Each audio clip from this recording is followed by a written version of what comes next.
Hey again, everyone. Thanks for joining us today. My name is Brian Murphy, and I'm on the digital marketing team here at Millward Brown Digital. Today's webinar is titled Amazon Prime's Disruptive Impact on the Path to Purchase, and will be presented by Jason Kane, Vice President of Retail and Consumer Goods. Throughout the presentation, Jason will provide insight on the industry impacts of Amazon Prime, as well as its implications for brands and retailers alike. So just a few logistical things before we get started. We'll have a few minutes at the end for questions, so if you think of one during the webinar, please feel free to type it into the questions box. It's located at the bottom right of your screen, and we'll get to as many as we can at the conclusion of the presentation. However, if we don't get to your question or you think of one afterwards, please feel free to reach out to us at digitalsolutions@millwardbrown.com, and we'll be happy to address it for you. Finally, we're recording this webinar, so you'll be able to rewatch it or even send it to any colleagues who weren't able to make the presentation today. And with that, I'll turn it over to Jason. Thanks a lot, Brian. Good afternoon. Thanks everybody for joining this afternoon. Looking forward to walking through this content with you all. Really the background and the impetus for today's webinar is certainly, I think there have been a lot of questions about Amazon Prime.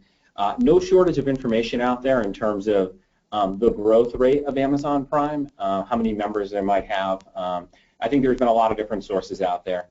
We were really trying to do something, I think, a little bit different here and look more at the impact of becoming an Amazon Prime member and what impact that has on the retailers that you visit and shop online as a consumer. Want to provide a little bit of background in terms of who we are as kind of an intro to what we're going to walk through this afternoon. So for those of you not familiar, Millward Brown Digital, one of the things that we often say is, we see ourselves as kind of the leading digital experts, right, in helping you to grow great brands online. And so as we go through the next few slides, we'll give a little bit of background in terms of our methodology, our approach, and how we often partner with brands in the retail, consumer goods space. And I know we also have a lot of folks that are online from out of industry, so what I would often term as non-endemic advertisers and brands. And we'll try our best to also give a nod to you all and how you might think about how Amazon Prime can have a positive influence on your business. So background in terms of how we conducted this research. For those of you not familiar, one of the assets that Millward Brown Digital has in its family is an online panel of 2 million consumers.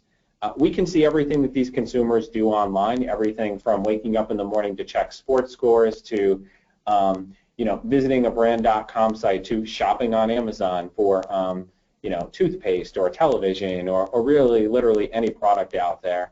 And the impact sort of downstream from there. Did they make a purchase on Amazon? Did they go to Walmart and cross-shop a product? So through this lens, we get a really good understanding of the day in the life of the consumer and all the different touch points that have an influence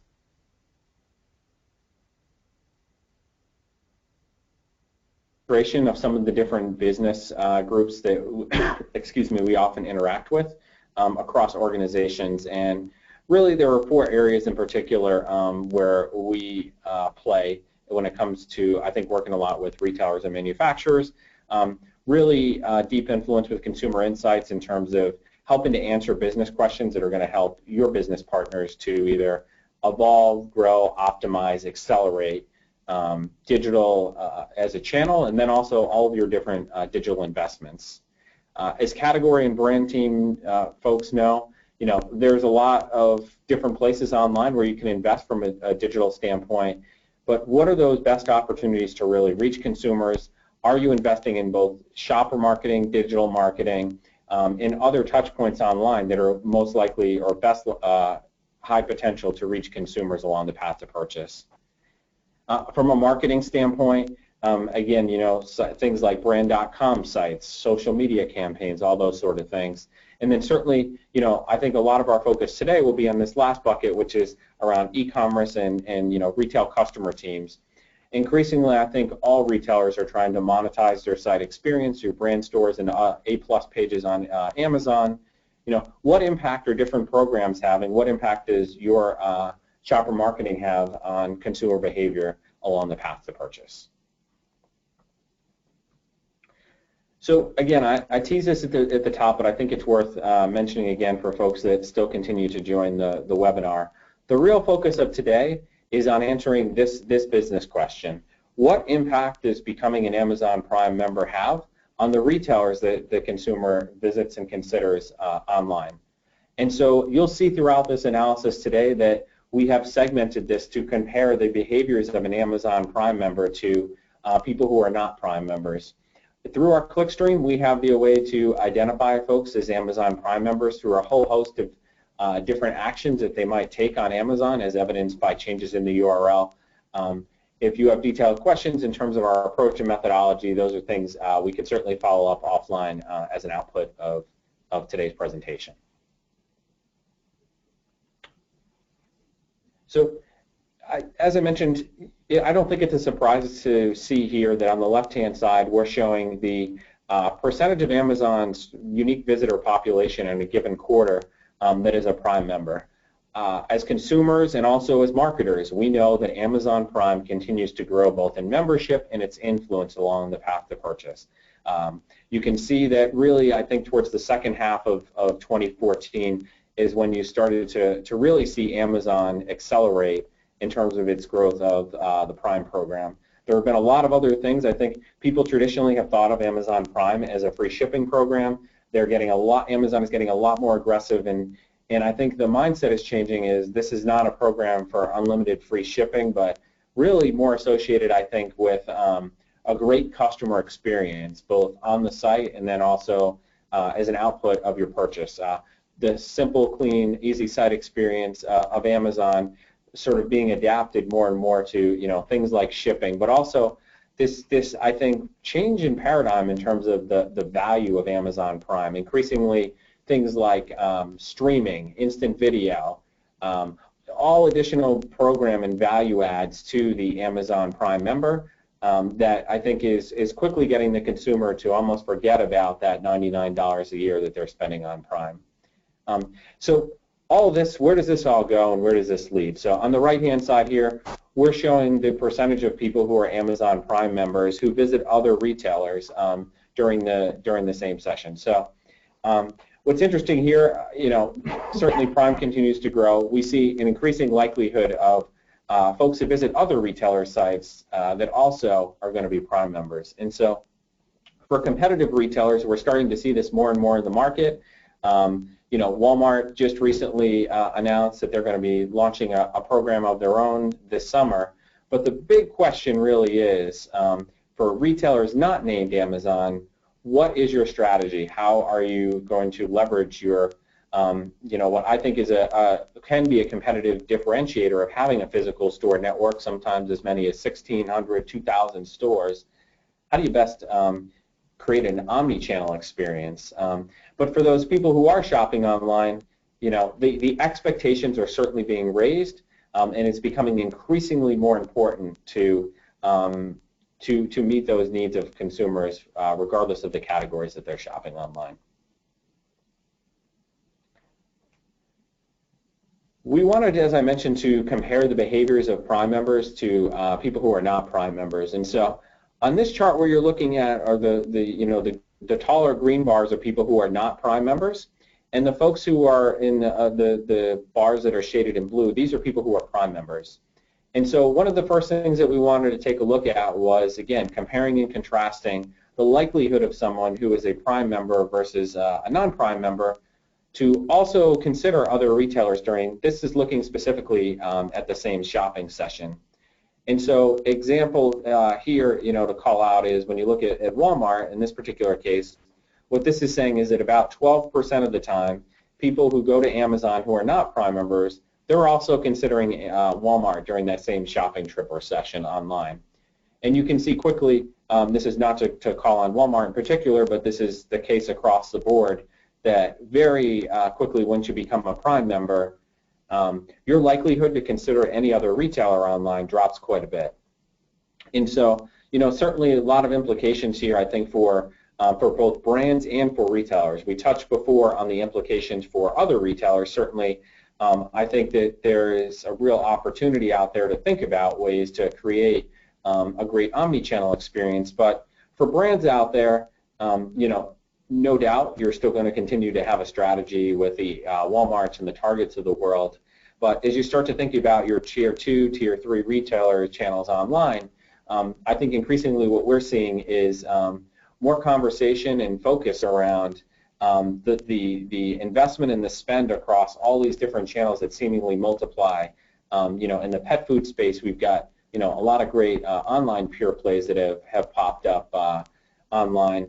All these different places that you can seemingly sell your product, but thinking about that delta between the amount of money that you're investing from shopper marketing and digital on these sites, fulfillment, all those sort of things, against the relative traffic and where people are going. And this would certainly suggest that over the next few years, that I think we're going to start to see an increasingly narrow focus on the number of retailers that might represent the best opportunity to really reach your target audience online.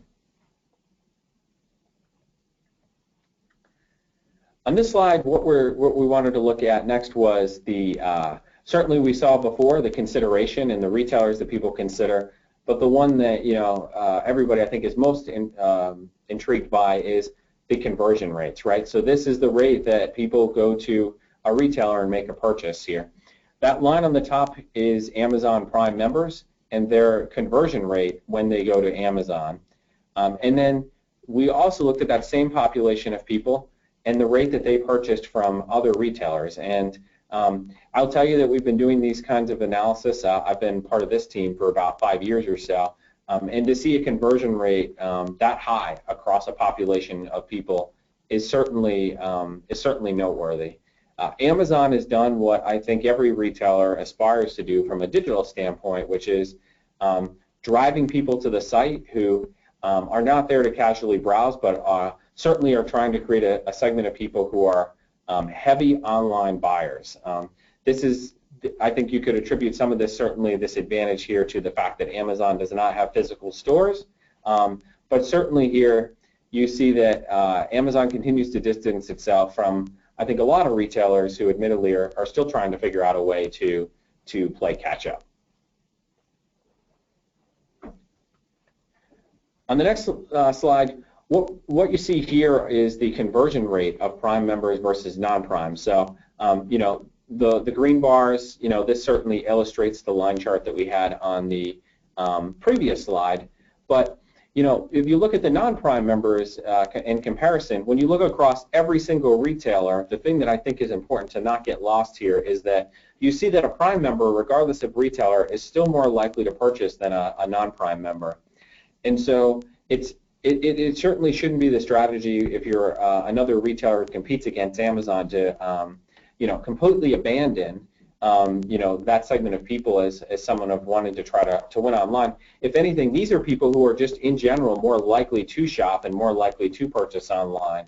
So again, I think it's about thinking through the lens of alternate programs, unique competitor offers to best reach target those particular shoppers.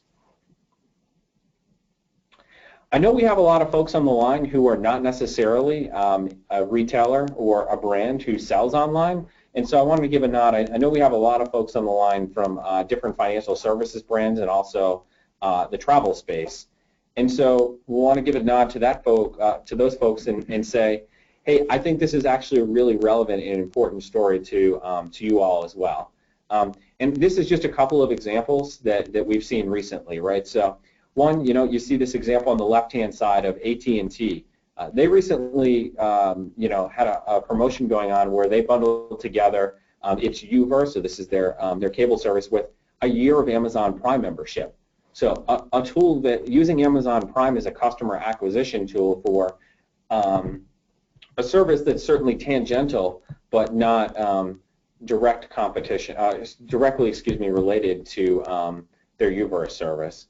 And then on the right-hand side, this is a really new, innovative announcement recently for our folks who are on the line from the travel space. As you're probably aware, JetBlue just recently announced a partnership with Amazon. Amazon is, my understanding, going to help fund, so you can get on the internet on the planes. And then for Amazon Prime members, folks are going to be able to log in, at their seats on the plane and be able to stream Amazon Instant Video directly on the plane. And so I think this just sort of raises the question. We are seeing more and more what I'll kind of term non-endemic advertisers who are running display campaigns on Amazon. So that certainly is one aspect. But again, I think the question or the challenge I would pose back to you all, regardless of the industry you're in, is how can Amazon be a channel for you to think about reaching your target segment and/or using tactics to acquire new customers, right? So that could be anything from, certainly as Amazon's reach continues to grow and, they continue to launch more new original programming, there are opportunities for display campaigns either there or throughout the site, or again, other ways here of thinking about partnering with Amazon, perhaps packaging up memberships and things of the sort to get people who to sign up for Prime, but also maybe to buy your product as well. I don't think it's any surprise. Certainly Amazon continues to invest in a lot of different areas. One of them in particular has been what I'll kind of call grocery and products that lend themselves to being purchased on a regular, frequent basis. So talking to anybody on the phone who might be from the CPG consumable space as well as grocery, really the FMCG space in aggregate. Amazon last springtime, they launched PrimePantry. So PrimePantry is certainly an innovative program in the sense that there are a lot of those bulkier items that we all consider. So, whether that be the 25-pound bag of dog food or even a bottle of Tide, heavier items that sometimes would quite honestly cost almost as much to ship as the cost of the price of the item. This was a way to fill a box for a flat fee and be able to get these items delivered to you. Another benefit of being an Amazon Prime member. There really hasn't been as much focus or marketing during the early months of this launch, and it's interesting to see the program continue to grow. We're using certain proxies on Amazon. There certainly could be others that would make these numbers be even higher, but I think the meta point here is that certainly the program continues to grow, and we see Amazon Prime membership also continue to grow. And so, when you look at the categories that these Prime Pantry shoppers are considering, I think it illustrates a point that we've seen time and time again when it comes to e-commerce. We all remember a few years ago when someone said there's no way that anyone would ever buy footwear online, and we see what Zappos has done as a business. Increasingly, we're seeing here that the categories that people would have thought that folks would never buy online, they'd be ill-suited for this space. Beverages and household supplies are the number 2 and 3 product categories that folks are considering online. So heavier items, again, I can't say that I would have ever thought that soft drinks would have been an area or a product category that would be best suited for online, but Amazon continues to find ways to think about things more innovatively to accelerate sales. And I mentioned this in particular to if there are folks on the line who are in the grocery space. We often talk around grocery being such a small percentage, digital being such a small percentage of grocery sales. But this, I think, is just one of many points we could make to say that I think the time for tomorrow for grocery is actually quicker. We're getting closer to grocery online and digital to getting closer to today being the day where this is really important. And we're seeing that through a lot of announcements, I think, that have been made in the media in recent weeks from a lot of the big grocery manufacturers, and they're placing increasingly large bets on e-commerce and really getting the digital channel right.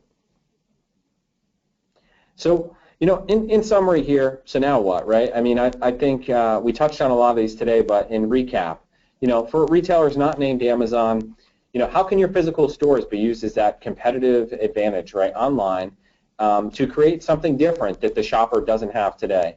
I think we've seen a lot of examples of retailers maybe launching things, programs that are similar to Prime. So, Amazon has Subscribe and Save, and we've seen Target launch, Target subscriptions.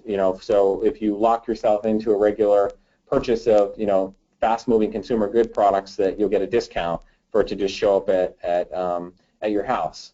So there's certainly been some level of effort there to try to replicate programs, but what are those need states, those occasions, when you think about an omni-channel experience? Are there key segments that really represent the best opportunity for Amazon to grow online?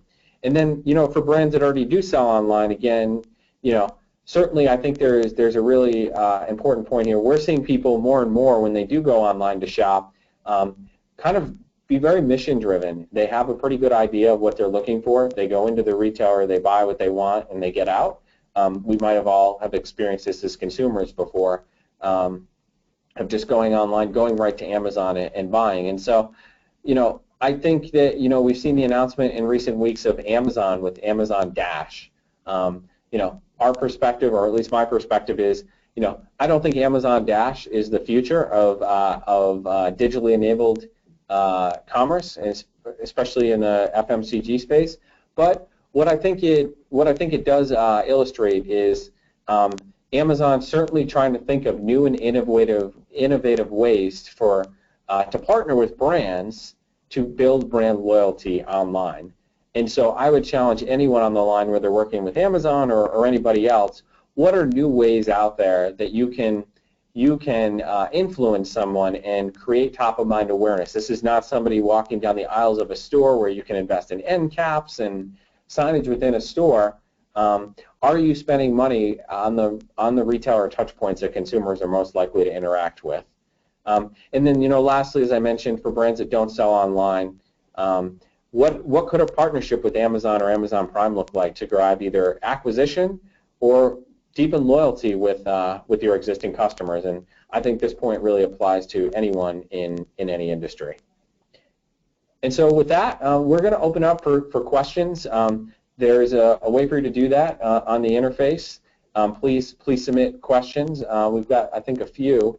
And I'll look to Brian and Jared in terms of what questions we've gotten through so far. Great, thanks, Jason. So it looks like we already received a whole slew of questions during the presentation, so we might as well get started. So what exactly is it about the Prime concept that makes the program so successful? Yeah, again, I would challenge that is it really one thing, or is it kind of, again, that whole complement of things? I think free shipping was certainly that thing for a while that really got the consumer excited about Prime. I think for a while you had consumers who might have been doing the math in their head of they made their money back, but I think Prime is, quite honestly, it's making people's lives just easier and simpler, especially with things like Prime Now, where in some urban markets you can get delivery within an hour to your house. And then again, I mentioned all those other tangential things, whether it be watching television shows on there.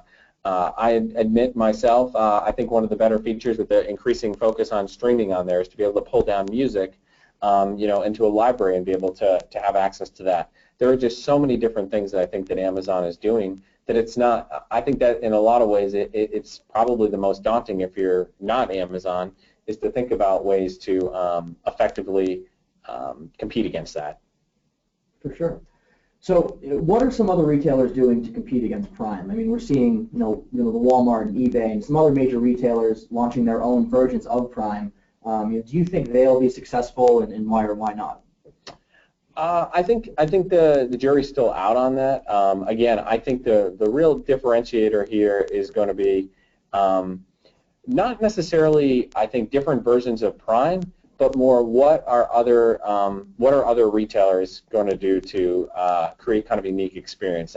I'll give a kind of a best-in-class example. I mean, Home Depot, I think they've been pretty public in terms of their success in terms of creating a really good omni-channel experience. I think 40% or so of the Home Depot shopper, who are ordering something online and then picking it up in a store, right? So for a retailer, I think this is a really huge opportunity. If you can start to build a basket online and come to the store, you think about a lot of those other impulse type of buys. But then, I think one of the other really exciting and interesting, unique examples going on, we see in some European markets, the click and collect model.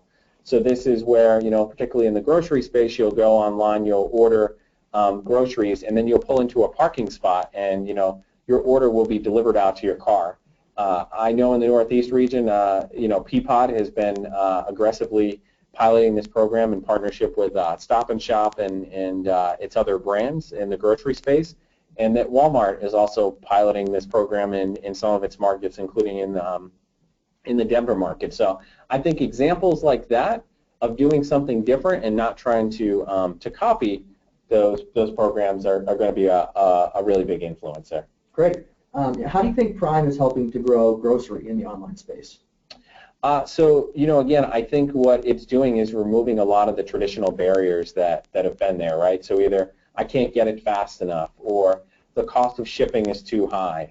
Certainly in the case of Amazon Fresh in the markets that it's available, I think they've even demonstrated, that speed, that the consumers sort of trust the quality of the product that they're able to get from the Prime Now and also Amazon Fresh.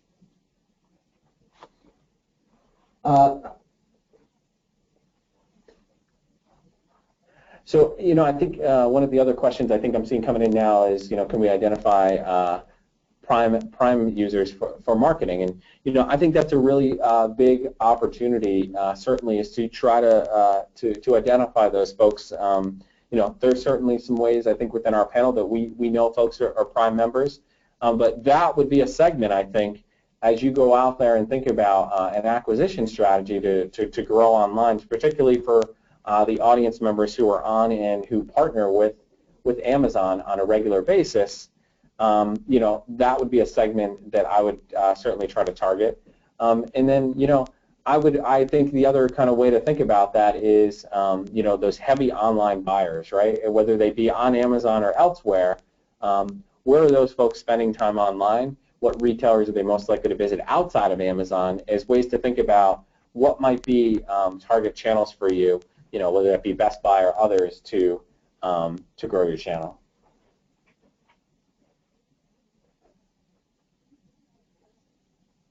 I think we've got probably time for maybe just one more question, before we wrap up. And I think the last one I saw in here, I think that we could probably tackle real quick is, how do marketers reach these users, and where can we find kind of a Prime-only consumer study?